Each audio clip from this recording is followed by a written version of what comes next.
সবাইকে স্বাগত দীপ্ত সন্ধ্যার সংবাদে, সাথে রয়েছে দোলা ডলারের। শুরুতেই জানাবো সংবাদ শিরোনাম। ঢাকা সহ সারা দেশে জ্বালানি তেলের সংকট, পাম্পে দীর্ঘ লাইন, মিতব্যয়ী হওয়ার আহ্বান মন্ত্রীর। খাল খননে দায়িত্বরতদের সৎ থাকার আহ্বান মির্জা ফখরুলের, কঠোরভাবে মব দমনের হুঁশিয়ারি। ঈদের ছুটি শেষ হলো আজ, কাল খুলছে অফিস আদালত, বিনোদন কেন্দ্রগুলোয় এখনো ভিড়।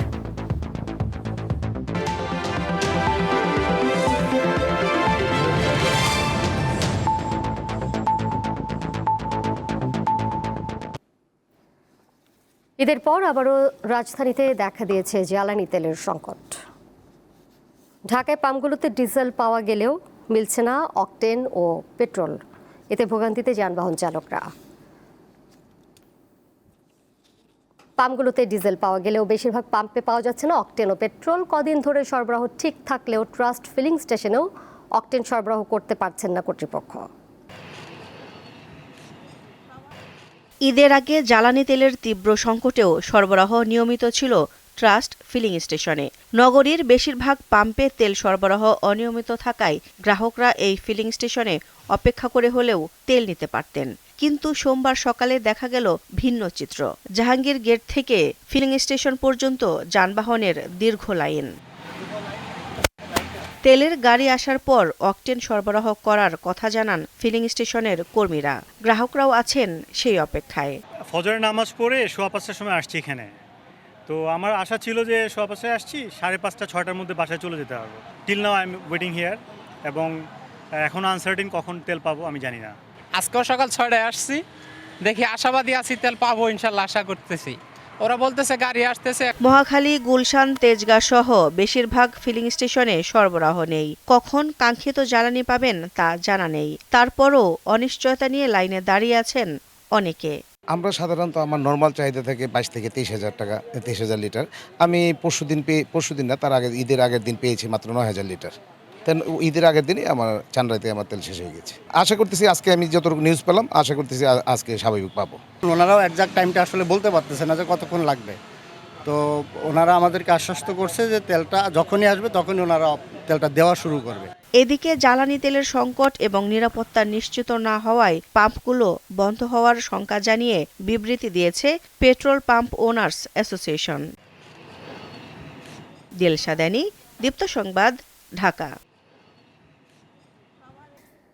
দেশে জ্বালানি তেলের কোনো সংকট নেই উল্লেখ করে জনগণকে আতঙ্কিত না হতে আহ্বান জানিয়েছেন বিদ্যুৎ, জ্বালানি ও খনিজ সম্পদ মন্ত্রী ইকবাল হাসান মাহমুদ টুকু।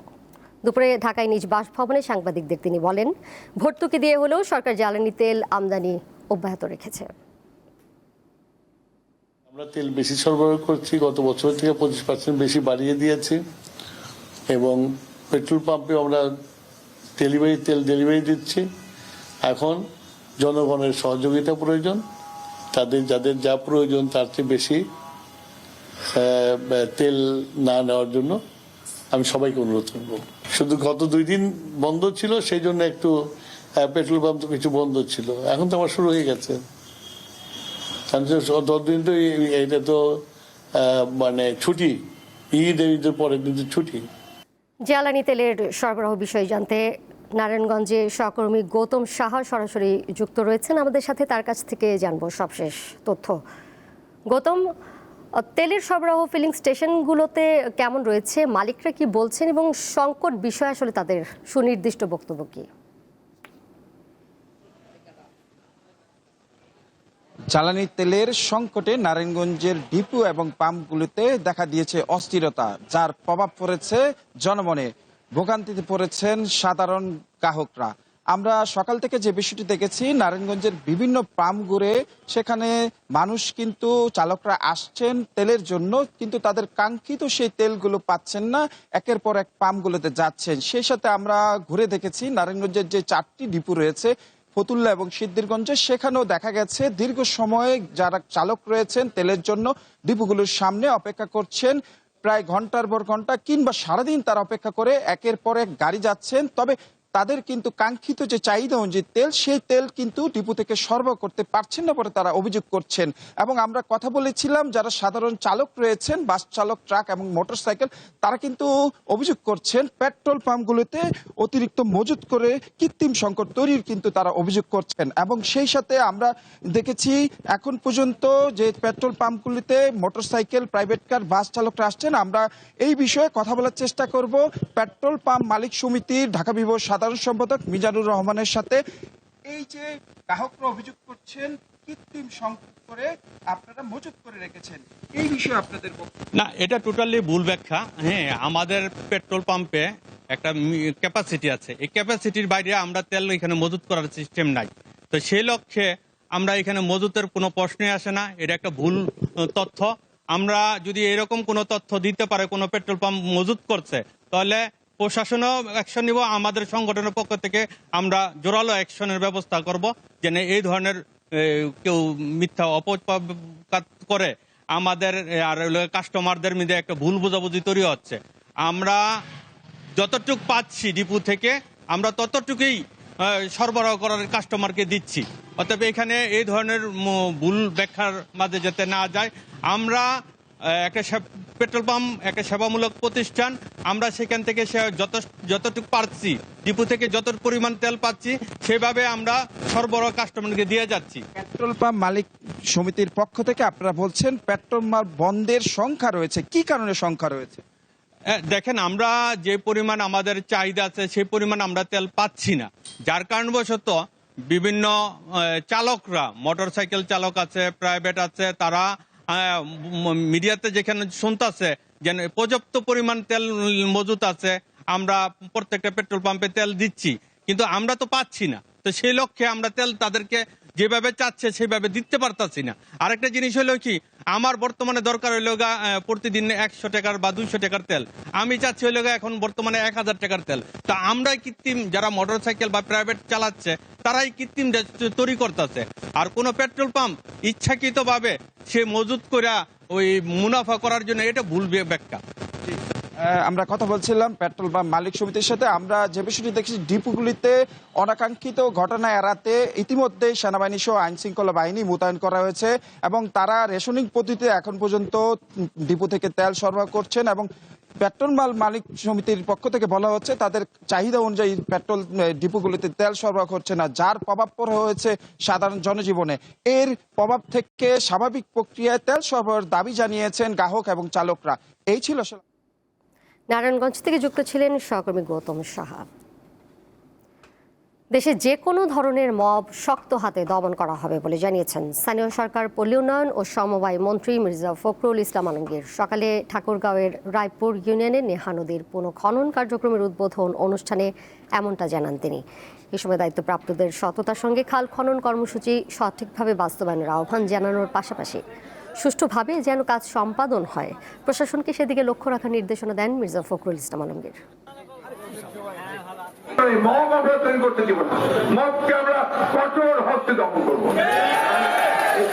ধন্যবাদ দেই যে ওই রাস্তায় উনি সাহায্য করেন। এটা সবাই সাবধান থাকবেন, কোথাও গায়ের জোরে আইনের বাইরে গিয়ে কোনো কাজ করবেন না। এবারে যাচ্ছি ঈদ বিনোদনের খবরে। ঈদের ছুটির শেষ দিনেও দর্শনার্থীদের ঢল নেমেছে মিরপুরের জাতীয় চিড়িয়াখানায়। বনের পশু পাখি দেখতে মা বাবার হাত ধরে আসে অনেক শিশু কিশোর। তাদের আনন্দই যেন পরম পাওয়া অভিভাবকদের কাছে।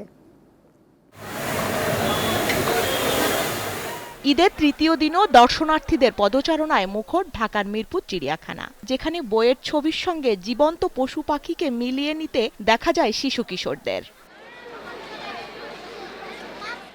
জেব্রা, জিরাফ, বাঘমামা আর সিংহ মশাইকে বাস্তবে দেখে বিস্ময় আর আনন্দে আত্মহারা তারা। তবে বাঘ সিংহের গর্জন দেখতে না পেয়ে কিছুটা হতাশ তাদের মুখ। আমি একটা বানর দেখছি আর একটা পাখি দেখছি, আর এখন বাঘ আর সিংহ দেখবো। সবসময় তো বইয়ের পাতায় চিড়িয়াখানা জানতাম, এখন একবার সামনাসামনি দেখে তো আরো বেশি ভালো লাগছে। অনেক কিছু, মানে হাতি ঘোড়া সব কিছু দেখেছি, বানর, হাতি, সিংহ। শিশু কিশোরদের হাসিতেই যেন সব সুখ অভিভাবকদের। তবে চিড়িয়াখানা শৃঙ্খলা নিয়ে কিছুটা অভিযোগ রয়েছে। ওদের এক্সাইটমেন্টটাই আমার কাছে প্রায়োরিটিটা ফার্স্ট। বাচ্চা কাচ্চাদের নিয়ে যেভাবে একটা সময় দেওয়া, এটা আসলে সবসময় হয়ে ওঠে না। ঈদের একটা ছুটি থাকে, এই ছুটিতে বাচ্চাদেরকে নিয়ে আসা তো অবশ্যই ভালো লাগছে। ভিতরে মেনটেনেন্সটা আরেকটু ভালো করতে পারতো, যে এখানে যেই গাইডেন্সগুলো, যে কোন দিকে গেলে কোনটা পাবো। মঙ্গলবার থেকে ফের শুরু অফিস আদালত, তবে ঈদের আনন্দের এই রেশ হয়তো থেকে যাবে আরো কয়েকদিন। স্বস্তিকা সিংহ, দীপ্ত সংবাদ, ঢাকা। ঈদ উপলক্ষে এবার মুক্তি পাওয়া চলচ্চিত্র দেখতে অনেকেই ছুটছেন প্রেক্ষাগৃহে। এবারে জানবো সেই খবরাখবর। ঢাকার একটি মাল্টিপ্লেক্স থেকে যুক্ত রয়েছেন সহকর্মী জহিরুল মোহসান। কোন সিনেমাটির কাটতি বেশি, কোন ছবিটিকে তারা এগিয়ে রাখছেন? দর্শকরা নিশ্চয়ই সিনেমা দেখার পরে আপনার সাথে কথা বলেছেন, কেউ কেউ কি বলছেন তারা প্রতিক্রিয়ায়? ঈদে যে 5টি সিনেমা মুক্তি পেয়েছে, প্রতিটি সিনেমায় আমরা দেখেছি বেশ দর্শক রয়েছে এবং আমি এখন রয়েছি রাজধানীর বসুন্ধরা স্টার সিনেপ্লেক্সে। এখানে ঈদে এবার মুক্তি পেয়েছে প্রেসার কুকার, রায়ান রাফি পরিচালিত সেই প্রেসার কুকার সিনেমাটির যে নায়িকা রয়েছেন তিনি আমাদের সঙ্গে রয়েছেন নাজিফা তুষি। তুষির কাছে চলে যাব। তুষি, আপনার সিনেমার মুক্তি পেল ঈদে মুক্তি পাওয়া নিশ্চয়ই একজন শিল্পীর জন্য অনেক বড় বিষয়, কারণ ঈদেই আমরা দেখি দর্শক বেশি থাকে। কেমন লাগছে? খুবই ভালো লাগছে। প্রথমবার ঈদে আমার সিনেমা এসেছে। আফটার হাওয়া আবার আমাকে নতুন ক্যারেক্টার হিসেবে অডিয়েন্স বড় পর্দায় দেখছে। সো এটা একটা স্পেশাল ফিলিং। অলসো এই সিনেমাটা আমার জন্য স্পেশাল, কারণ এখানে আমরা ফিমেল পয়েন্ট অফ ভিউ থেকে ওয়ার্ল্ডটা, মানে প্রেসার কুকারের ওয়ার্ল্ডটাকে দেখি। সে একটা খুবই এক্সাইটমেন্ট কাজ করছে। প্রথম থেকে নার্ভাস ছিলাম, বাট এখন তো আজকে 3rd ডে এবং অডিয়েন্সের এত ভালো রেসপন্স এবং আমার চরিত্র এবং অন্য অ্যাক্টরদেরকে যেভাবে অ্যাপ্রিসিয়েট করছে গল্পটাকে, এইটা খুবই ভালো লাগছে। মানে এখন আমার কাছে ঈদের একটা নতুন আমেজ আরও মানে রাঙিয়ে দিল প্রেসার কুকার, এবং এই ফেস্টিভ মুডের যে এখন ঈদে যে সব সিনেমা আসছে, খুবই আনন্দ এবং ভালো লাগছে। দর্শকদের সঙ্গে আপনারা কথা বলেছিলেন ভেতরে, দর্শকরা কি বলছিল, আপনার অভিনয় নিয়ে কি বলছিল? দর্শকরা তো খুবই ভালো কথা বলছে, স্পেশালি মেয়েরা এত পছন্দ করতেছে আমাকে, সে এত অ্যাপ্রিসিয়েট করছে, আন্টিরা বা মানে অন্য আমার থেকে ছোট বয়সী ওর আমাদের এইজের যারা আছেন, মানে ফিমেল অডিয়েন্স খুবই পছন্দ করছে আমাকে, এসে জড়ায় ধরছে, ইমোশনাল হয়ে যাচ্ছে। আমার চরিত্রটা দেখে মনে হচ্ছে যে এই সিনেমার কোনো না কোনো ক্যারেক্টার তারা তাদের নিজেদের জীবনে রিলেট করতে পারে। আমার সাথে আমার যে পার্টনার ক্যারেক্টার রিজভি যেটা করেছে, ওরা আমার যে কেমিস্ট্রি সেটা খুব রিড করতে পারছে। এবং রেশমার জার্নিতে আমাদের জীবনে তো এরকম অনেক রেশমা, অনেক পাখি আশেপাশে ঘুরে, তারা তাদের ইমোশনের কথা বলছে। তো সবকিছু মিলিয়ে এটা খুবই একটা গুড টাইম আমার জন্য স্পেশালি, এবং আমি এক্সপিরিয়েন্সটা আসলে খুবই আমার ভালো লাগছে। আপনাকে অসংখ্য ধন্যবাদ। আমরা কথা বলছিলাম এই ঈদে মুক্তি পাওয়া প্রেসার কুকার সিনেমার যে নায়িকা রয়েছেন নাজিফা তুষি, তার সঙ্গে। এই ঈদে শুধু প্রেসার কুকার নয়, আরও মুক্তি পেয়েছে প্রিন্স, বনলতা এক্সপ্রেস, রাক্ষস, দম। এই যে সিনেমাগুলো মুক্তি পেয়েছে, প্রত্যেকটি সিনেমায় আমরা দেখেছি দর্শকদের বেশ চাপ রয়েছে, এবং আমরা ঢাকার যে কয়েকটি মাল্টিপ্লেক্স এবং সিঙ্গেল স্ক্রিনে গিয়েছি, প্রত্যেকটা জায়গায় কিন্তু ঈদের ছুটিকে কেন্দ্র করে পরিবার পরিজন নিয়ে মানুষ কিন্তু সিনেমা দেখতে আসছে, এবং প্রত্যেকেই আসলে সিনেমা দেখে তাদের উচ্ছ্বাসের কথাও আমাদের কাছে প্রকাশ করেছে। দোলা, মোহসানকে ধন্যবাদ। এদিকে ঢাকার পাশাপাশি সারা দেশের বিভিন্ন বিনোদন কেন্দ্রগুলোতে দর্শনার্থীদের ভিড় চোখে পড়ার মতো। সবুজ চা বাগান ঘেরা হবিগঞ্জের চুনারু ঘাটের সাতছড়ি জাতীয় উদ্যানে গত 2 দিনে অন্তত 10 লাখ টাকার টিকিট বিক্রি হয়েছে। শেরপুরের গারো পাহাড় জুড়ে এখন ভ্রমণ পিপাসু মানুষের উপচে পড়া ভিড়। জেলার 2টি প্রধান পর্যটন কেন্দ্র মধুটিলা ইকো পার্ক ও গজনী অবকাশে বইছে উৎসবের আমেজ। প্রাকৃতিক সৌন্দর্যে ঘেরা খাগড়াছড়ির বিভিন্ন বিনোদন কেন্দ্রে দর্শনার্থীদের ভিড় বেড়েছে। শেষ হলো ঈদ উপলক্ষে টানা 7 দিনের ছুটি। আগামীকাল থেকে খুলছে সরকারি বেসরকারি অফিস ও ব্যাংক। এই জন্য সকাল থেকেই ঢাকায় ফিরতে শুরু করেছেন লোকজন। তবে কয়েকটি ট্রেন নির্ধারিত সময়ের চেয়ে 2 ঘন্টা থেকে 2.5 ঘন্টা দেরিতে কমলাপুর স্টেশনে পৌঁছেছে বলে অভিযোগ করেন যাত্রীরা। রেল কর্তৃপক্ষ জানায় সিগন্যাল ত্রুটির কারণে সকালে বেশ কয়েকটি ট্রেন ঢাকায় ফিরতে বিলম্ব করে। আন্তর্জাতিক প্রসঙ্গ, ইরানের বিরুদ্ধে যুদ্ধের 24তম দিনে এসে সুর নরম করলেন যুক্তরাষ্ট্রের প্রেসিডেন্ট ডোনাল্ড ট্রাম্প। তিনি দাবি করেন যুদ্ধ বন্ধে ইরানের সঙ্গে ফলপ্রসূ আলোচনা চলছে। এছাড়া ইরানের বিদ্যুৎ কেন্দ্রগুলোয় আগামী 5 দিনের জন্য হামলা বন্ধ থাকবে বলেও জানান তিনি। একই সঙ্গে হরমুজ প্রণালী পুরোপুরি খুলে দিতে ইরানকে দেয়া আলটিমেটামের সময়সীমা বাড়ানোর ঘোষণাও দেন মার্কিন প্রেসিডেন্ট। তবে এসব বিষয়ে ইরানের পক্ষ থেকে এখনও কোনো আনুষ্ঠানিক প্রতিক্রিয়া জানা যায়নি। এর সাথে শেষ করব দীপ্ত সন্ধ্যার সংবাদ। যাবার আগে শিরোনামগুলো জানিয়ে দেব আরও একবার। ঢাকা সহ সারা দেশে জ্বালানি তেলের সংকট, পাম্পে দীর্ঘ লাইন, মিতব্যয়ী হওয়ার আহ্বান প্রধানমন্ত্রী। খাল খননে দায়িত্বরতদের সৎ থাকার আহ্বান মির্জা ফখরুলের, কঠোরভাবে মব দমনের হুঁশিয়ারি।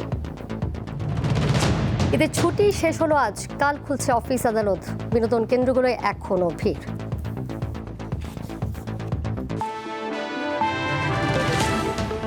এই ছিল এখনকার মতো। পরের সংবাদ দেখবেন রাত 11টায়। এছাড়া আরও তথ্য এবং বিনোদনের নানা খবরাখবর জানতে যুক্ত থাকুন দীপ্ত ডিজিটাল প্ল্যাটফর্মে। ধন্যবাদ সবাইকে।